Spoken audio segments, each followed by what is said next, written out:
start with Sefer Shmiras Haloshon. And our topic today is sensitivity in speech. And it says, even if one has become accustomed to speak in Lashon Hara and so overcome by his inclination that forbidden talk pours from his lips and without even realizing that what he is saying, nevertheless, he should not despair. Through the proper study and review of the relevant laws, the dramatic change for the better will occur. This, his very nature will change, and he will find himself carefully weighing his own words as he speaks. Even if he will speak but avat Loshon Hara, the words that can lead to Lashon Hara, he will take care. He will take note of it, and will be careful not to repeat his mistake. Hashem has endowed a man with sensitivity, especially with regard to matters of personal speech. This ability is of great asset as the study of Torah. In the study of Torah, for when the student enunciated his thoughts, he can better perceive whether or not they are correct. As sages state, for the words of the Torah, are life to those who express them with their mouths. It's from Eruvin 54a. This ability to discern is true regarding other areas of the speech as well. However, such sensitivity is exceedingly weakened through the habitual involvement in idle conversation and according little thought to what one is saying. However, when one studies the laws of proper speech and as a result becomes cognizant of his own verbal expression, the sensitivity returns little by little until he attains the original strength. Very nicely said. Okay, so let's do it again, and we try to explain and understand. So, sensitivity in speech. Even if one has become so accustomed to speaking Loshon Hara and so overcome by his evil inclination that forbidden talk pours from his lips without his even realizing what he is saying, nevertheless he should not despair. So there are some people that cannot just shut their mouth, never, and they constantly in a need to speak, to say something, even situation is not called for, just cannot, right? And when a person speaks a lot, so it's only guarantee, maybe 100% or more for sure, right, that person is going to speak Loshon Hara, guaranteed, unless they involved in growth and learning and they just repeat the words of the sages and back and forth. That's a different story. But otherwise, mundane speech guaranteed, 100%. Through the proper study and review of the relevant laws, a dramatic change for the better will occur. So, of course, we all start with what? Why do I need to stop? From the consequences. So, a person learned the consequences. Yeah, I need to change, but what to change, how to change? A person would say it's impossible for me to change, right? So in this case, what do? Right? We just start introducing laws one by one. And maybe like the first time, for example, the person goes over this book or similar books, like maybe it's most of them would not stick, most of the laws, but a little would stick, and constantly over and over. And after some times, a person would be like very knowledgeable and would stop himself for sure. His very nature will change, and he will find himself carefully weighing his own words as he speaks. Again, as our sages say, let's pretend that you pay for every word that you say, $100 bill. Oh, so now you would be very stingy with words, right? So that's how we have to say, does it worth it to pay, or better I keep quiet? So that's what it is. And in some sense, this comparison is not far-fetched, because every Loshon Hara is a huge debt against us. So it's better not to talk Loshon Hara, right, and stay away from that. Even if he will speak but avak Loshon Hara, the words that can lead to Lashon Hara. So avak Lashon Hara, just to remind us, is something like it's a dust. Avak is a dust. Something like can be.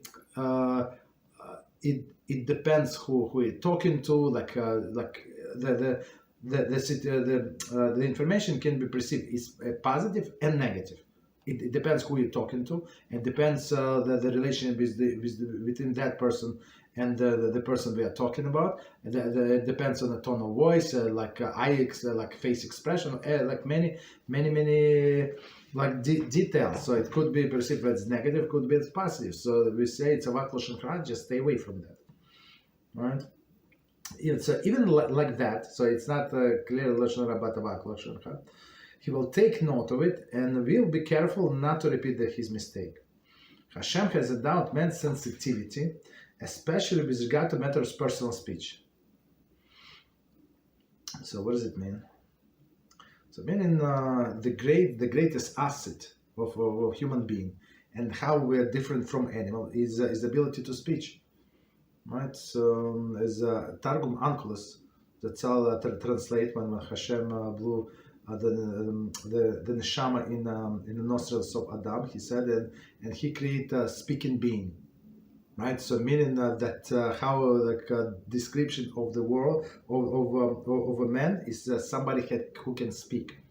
Yeah, these animals also can communicate. They have their own sounds, but it's nothing to compare to a speech of mankind. Okay. For the when a student enunciate his thoughts, it can be better perceived whether or not they are correct. So sometimes a person has thoughts, like he or her, doesn't matter, right? But thoughts like they're not material, like words are also not material. But the thoughts they come and go. But if you speak whatever your idea out, even only you hear, doesn't matter. So it puts this thought in different perspective. So now you can think about delve deeper in your thought. Why? Because it spoke out. It's very very important when we learn, even like just by ourselves. Like nobody needs to hear us to speak, right? And our sages explain a few explanations. One of the explanations, when you speak out the words, all of your organs participate, right? The mouth, the ears, right? The eyes. I mean, you see with the eyes, right? So you give more benefit, more merits to all other organs, in comparison when you just read with your eyes. And the sages and plus it's better concentration. Like for me, that's for sure. So I try never to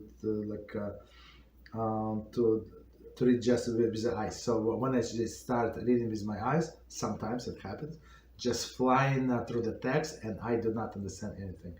That's the scary one. So I stop myself, rewind, and start speaking out loud. Okay. As the sages state, for they, the words of the Torah, are life of those who express them with their mouth. So it's Talmud Eruvin. So again, the words of the Torah are life to those who express them with their mouth. So right, so you're bringing to the world, bringing down to the world the words of the Torah. The ability to discern the true, is true regarding other aspects of the speech as well. Okay. So let's see. However, such sensitivity exceedingly weakened through the habitual involvement in idle conversation, and according little thought to what he's saying. So this idle conversation, meaning when you speak in live, right? I mean on a telephone or even live in person. So you don't have much time to think about it, what to answer the person, right? And a person like most of us don't think very fast, right? And and it's not enough time to think something through, right? So we just answer because it's our turn to answer. Right, and many times a person would say something that is he should not have said. Right, that's the problem. Okay, and a person is not able to think because there is no training. But if somebody, for example, sends you a message and you have time to think it over, to mull it over, and that's totally different answer. The answer of absolutely different quality, right? Sometimes I need a few days, so like when it's a difficult question, I cannot just answer. If we are to get rid of somebody like that telemarketer, yeah, I'm going to answer just to get rid of him. But if it's something important for that person, right, so I'll take my time, of course. However, when one studies the law of proper speech and the result become cognizant of his verbal expression, this sensitivity returns little by little until it attains its original strength. Right. So of course, I mean, Hashem gave us this pure neshama that just got soiled by us over the years, but it's still there. Like sometimes you have some, I don't know, what would be example? Some soil, maybe like a stove, right? You come to somebody's house, there is a stove, and you think it's 170 years old, and they say, no, it's from 3 years ago. It's from 3 years ago. It's really so much grease, and then you start cleaning, and then you see after a few hours, it's actually it was a new stove.